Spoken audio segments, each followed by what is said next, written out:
إن في خلق السماوات والأرض واختلاف الليل والنهار والفلك التي تجري في البحر بما ينفع الناس وما أنزل الله من السماء من ماء فأحيا به الأرض بعد موتها وبث فيها من كل دابة وتصريف الرياح والسحاب المسخر بين السماء والأرض لآيات لقوم يعقلون ومن الناس من يتخذ من دون الله أندادا يحبونهم كحب الله والذين آمنوا أشد حبا لله ولو يرى الذين ظلموا إذ يرون العذاب أن القوة لله جميعا وأن الله شديد العذاب إذ تبرأ الذين اتبعوا من الذين اتبعوا ورأوا العذاب وتقطعت بهم الأسباب وقال الذين اتبعوا لو أن لنا كرة فنتبرأ منهم كما تبرأوا منا كذلك يريهم الله أعمالهم حسرات عليهم وما هم بخارجين من النار يا أيها الناس كلوا مما في الأرض حلالا طيبا ولا تتبعوا خطوات الشيطان إنه لكم عدو مبين إنما يأمركم بالسوء والفحشاء وأن تقولوا على الله ما لا تعلمون وإذا قيل لهم اتبعوا ما أنزل الله قالوا بل نتبع ما ألفينا عليه آباءنا أولو كان آباؤهم لا يعقلون شيئا ولا يهتدون ومثل الذين كفروا كمثل الذي ينعق بما لا يسمع إلا دعاء ونداء صم بكم عمي فهم لا يعقلون يا أيها الذين آمنوا كلوا من طيبات ما رزقناكم واشكروا لله إن كنتم إياه تعبدون إنما حرم عليكم الميتة والدم ولحم الخنزير وما أهل به لغير الله فمن يضطر غير باغ ولا عاد فلا إثم عليه إن الله غفور رحيم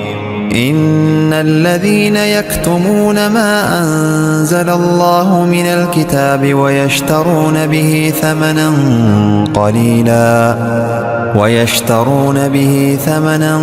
قليلا أولئك ما يأكلون في بطونهم إلا النار ولا يكلمهم الله يوم القيامة ولا يزكيهم ولهم عذاب أليم أولئك الذين اشتروا الضلالة بالهدى والعذاب بالمغفرة فما أصبرهم على النار ذلك بأن الله نزل الكتاب بالحق وإن الذين اختلفوا في الكتاب لفي شقاق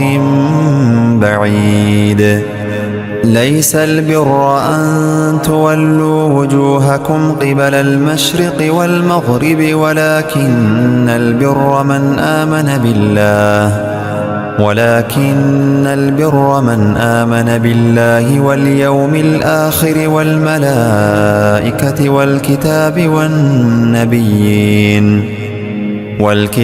والنبيين وآتى المال على حبه ذوي القربى واليتامى والمساكين وابن السبيل والسائلين وفي الرقاب وأقام الصلاة وآتى الزكاة والموفون بعهدهم إذا عاهدوا والصابرين في البأساء والضراء وحين البأس أولئك الذين صدقوا وأولئك هم المتقون. يا أيها الذين آمنوا كتب عليكم القصاص في القتلى الحر بالحر والعبد بالعبد والأنثى بالأنثى فمن عفي له من أخيه شيء فاتباع بالمعروف وأداء إليه بإحسان ذلك تخفيف من ربكم ورحمة فمن اعتدى بعد ذلك فله عذاب أليم. ولكم في القصاص حياة يا أولي الألباب لعلكم تتقون. كتب عليكم إذا حضر أحدكم الموت إن ترك خيرا الوصية للوالدين والأقربين بالمعروف حقا على المتقين. فمن بدله بعدما سمعه فإنما إثمه على الذين يبدلونه إن الله سميع عليم. فمن خاف من موص جنفا أو إثما فأصلح بينهم فلا إثم عليه إن الله غفور رحيم. يا أيها الذين آمنوا كتب عليكم الصيام كما كتب على الذين من قبلكم لعلكم تتقون أياما معدودات فمن كان منكم مريضا أو على سفر فعدة من أيام أخر وعلى الذين يطيقونه فدية طعام مسكين فمن تطوع خيرا فهو خير له وأن تصوموا خير لكم إن كنتم تعلمون. شهر رمضان الذي أنزل فيه القرآن هدى للناس وبينات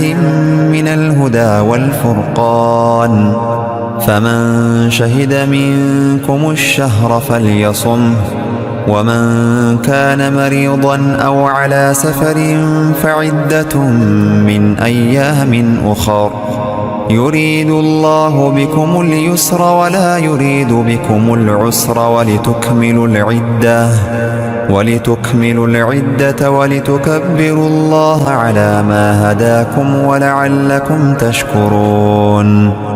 وإذا سألك عبادي عني فإني قريب أجيب دعوة الداع إذا دعان فليستجيبوا لي وليؤمنوا بي لعلهم يرشدون. أحل لكم ليلة الصيام الرفث إلى نسائكم أنتم تختانون أنفسكم فتاب عليكم وعفى عنكم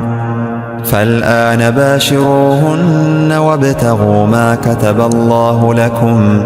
وكلوا واشربوا حتى يتبين لكم الخيط الأبيض من الخيط الأسود من الفجر ثم أتموا الصيام إلى الليل ولا تباشروهن وأنتم عاكفون في المساجد تلك حدود الله فلا تقربوها كذلك يبين الله آياته للناس لعلهم يتقون. ولا تأكلوا أموالكم بينكم بالباطل وتدلوا بها إلى الحكام لتأكلوا فريقا من أموال الناس بالإثم وأنتم تعلمون. يسألونك عن الأهلة